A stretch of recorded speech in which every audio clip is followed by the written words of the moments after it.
Hello, my name is Guy Selga, and I am here in Disneyland Resort, currently in downtown Disney. Gonna do a quick Disneyland Resort update in this video, so stay tuned. Let's go. My most anticipated addition to Disneyland is Portos. I cannot wait. I love Portos. It's an institution here in the LA area, and Disneyland is going to get their very own. Big pile of dirt right there. I just hope that Portos is still cheap, because that's one of the reasons why they're so beloved, is they're dirt cheap, quality is sky high, delicious, and the lines can get quite long. So if they figure out all that, it's gonna be a huge hit. I'm over here at the new Earl of Sandwich location, which also has the Carnaby up top, a restaurant by Gordon Ramsay. Construction walls came down fairly recently here, and there's workers inside getting everything ready. Looks like they're getting the table set up. This is something I hear will open any day now. So yeah, the new permanent Earl of Sandwich location. No more little trailer, no more former bookstore, no more former boot and bakery. A brand new location from the ground up. Over here at the Lego store, these have been up for a little bit now.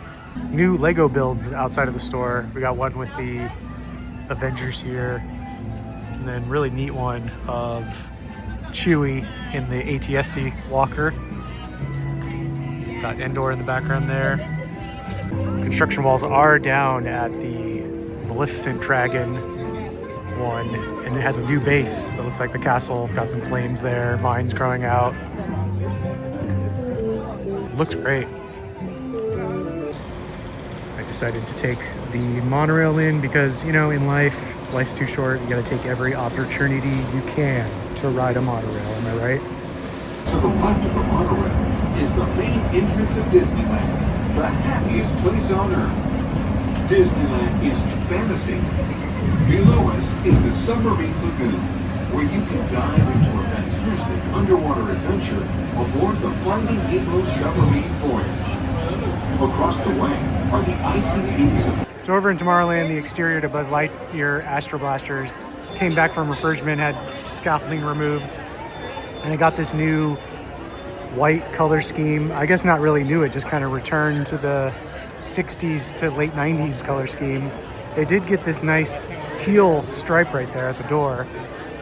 Because if you remember in 98, Tomorrowland reopened and it had a bronze color scheme.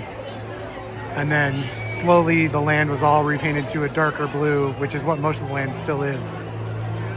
But now Buzz Lightyear is back with this pure white color.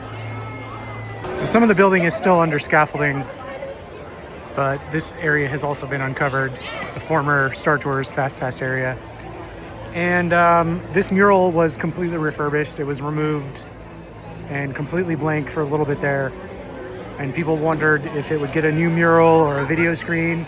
And it turned out it was just the same old Buzz Lightyear mural. That side is also still under scaffolding. So anyway, it makes me wonder what the rest of the land will get, because this side still has the blue color scheme on the Star Tours side. And a lot of the rest of the land is still blue as well. If I use the widescreen lens here, you can see both sides at the same time. I don't think it's a horrible mismatch or anything.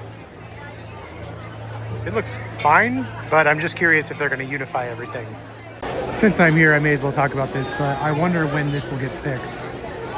Star Tours, after hours at some point, a truck apparently ran into the marquee and left a big dent, and it's still there. One of my favorite things I always point out at Disneyland is this former Astrojets ride vehicle. Used to be on top of the People Mover platform.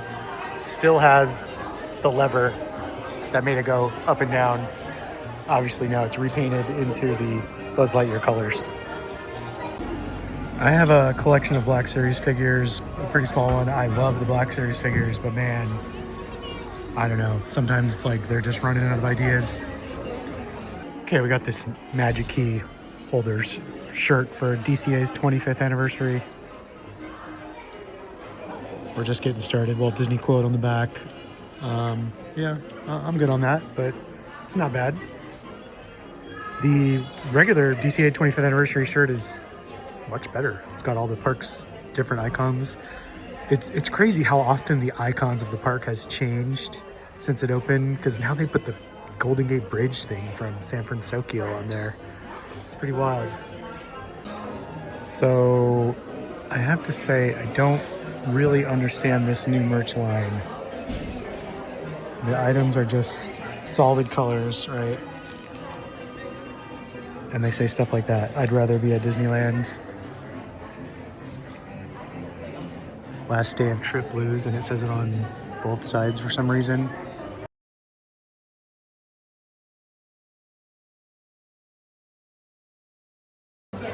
Another one, I'd rather be at Disneyland. Yeah, it's just these solid colors. They have orange and green and blue. Park hopper.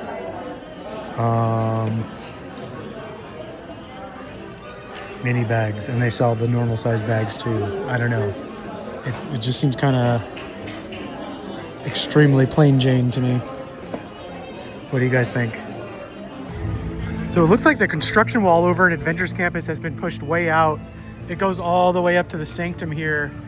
And then inside the sanctum itself, it's got the wall up and some scrim covering some backstage area.